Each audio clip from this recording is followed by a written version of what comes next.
Hello दोस्तों, आप सब कैसे हो। आशा करती हूँ आप सब बहुत अच्छे बहुत स्वस्थ होंगे। और आप सबको हमारे यूट्यूब चैनल में स्वागत है। और मैं आज एक गीत गाने जा रही हूँ, छोटा सा है। आप सबको अच्छा लगे तो कमेंट में ज़रूर बताना।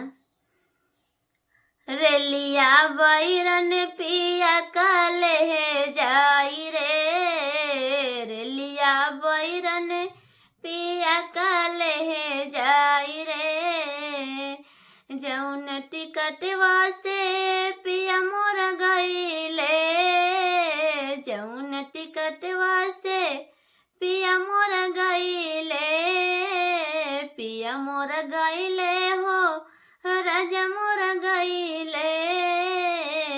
पनिया बरसे पनिया बरसे टिकट गली जाई रे, रेलिया बैरन पिया काले जाई रे, रेलिया बैरन पिया काले जाई रे।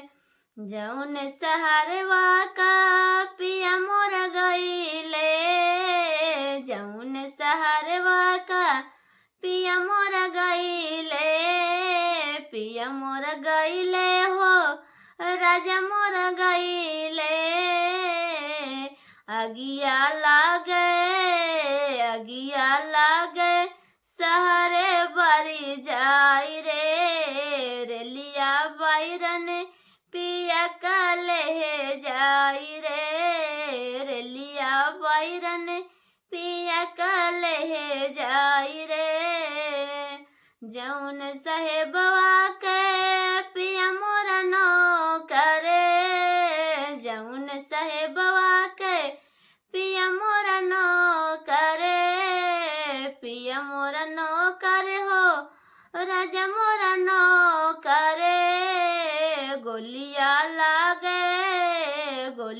लागे साहेब मरी जाई रे, रेलिया बैरन पिया काले जाई रे, रेलिया बैरन पिया